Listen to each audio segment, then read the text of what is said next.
የቀኑ ባለቤት ለሆናችሁ ተመራቂዎች፣ ለተመራቂ ቤተሰቦች፣ የኮሌጅ መምህራንና የኮሌጁ ማህበረሰብ በጉጉት ስንጠብቀው ለነበረውና ተማሪዎች የድካማቸውን ፍሬ ለሚያዩበት ቀን እንኳን አደረሳችሁ፣ እንኳን ደስ አላችሁ። ተቋማችን በዛሬው ዕለት በአጠቃላይ 186 ባለሙያዎችን ያስመርቃል። ለሰው ክብር ህይወት 100 ዓመታት ጤና ላይ በመስራት ሌትና ቀን ሰራ አንጋፋ ሆስፒታል የካቲት 12 የአዲስ አበባ ከተማ አስተዳደር የመንግስት ያወጣውን በሽታን የመከላከልና አክሞ የማዳን ፖሊሲ በተሟላ ሁኔታ ለመተግበር ዘርፈ ብዙ እቅዶችን አቅዶ እየተገበረ ይገኛል። በተለይ በሽታን ከመከላከል አንጻር ከተማችንን ንጹህ ለነዋሪዎች ምቹ የማድረግ ስራ በሰፊው እየተተገበረ ነው። ጤናማ ማህበረሰብን ከማፍራት አንጻር አክሞ የማዳን ስራውም የዛኑ ያክል የተጠናከረ ስራ ያስፈልገዋልና አክሞ ለማዳን የጤናው ዘርፍ ተደራሽነት ሰፋ ባለ ሁኔታ መሄድ እንዲችል በርካታ የጤና ተቋማትን እየገነባን ያለነው።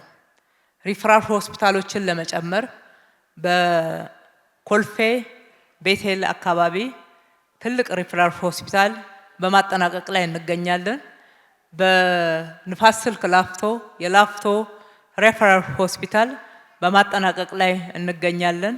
ከዚህም አልፎ ነባሮቹን ሆስፒታሎቻችን ደረጃቸውን የጠበቁ ሰፋ ያለ አገልግሎት የሚሰጡ ያቀድነውን የሜዲካል ቱሪዝም እቅድና ራዕይ ለመተግበር ምቹ ሁኔታ እንዲኖራቸው ለማድረግ ሰፋ ያለ ስራ እየሰራን ነው።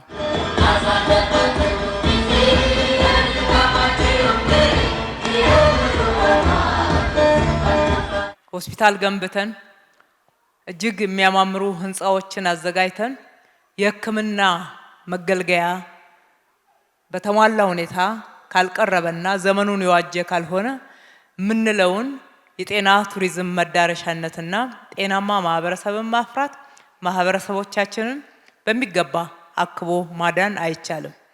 ይህንን ባገናዘበ መንገድ ዘመናዊ የሕክምና መሳሪያዎችም እንዲቀርቡ በተለይ ከግሉ ዘርፍ ጋራ በመቀናጀት የመንግስትን ክፍተት በሚያሟላ መንገድ የግሉንም ክፍተት ደግሞ በመንግስት በኩል ማሟላት በሚቻልበት መንገድ በጋራ በመሆን የፐብሊክ ፕራይቬት ወይም ደግሞ የመንግስትና የግል አጋርነትን እየተገበርንበት ካለነው ዘርፍ አንዱ የጤና ዘርፍ ነው።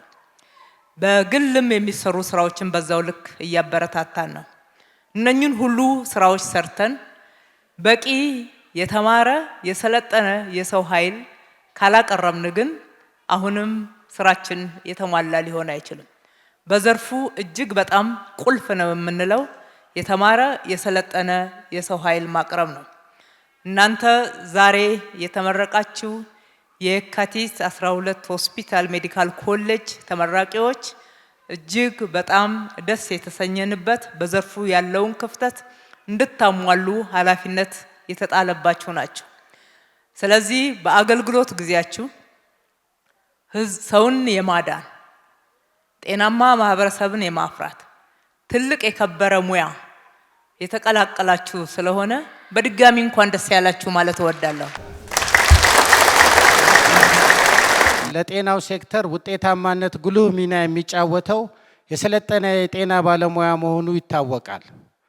በዚህም ረገድ የካቲት 12 ሆስፒታል ሜዲካል ኮሌጅ ትልቅ አስተዋጽኦ እያደረገ ያለ ተቋም ሲሆን በዛሬው ዕለትም ለመጀመሪያ ጊዜ የምናስመርቃቸው የሰብ ስፔሻሊስት ሐኪሞችን ጨምሮ ዘንድሮ ለ8ኛ ዙር በጠቅላላ ሐኪም በስፔሻሊስት ሕክምናና በህብረተሰብ ሳይንስ በሁለተኛ ዲግሪ ምረቃ ያደርጋል። የዛሬው ምሩቃንም የዚህ ጥረት ውጤት አንድ አካል መሆናችሁን ስገልጽ ኩራት ይሰማኛል። ለዚህም እንኳን ደስ ያላችሁ እንኳን ደስ ያለን ማለት እወዳለሁ። 100 ዓመታት ጤና ላይ በመስራት ሌትና ቀን ሰራ አንጋፋ ሆስፒታል የካቲት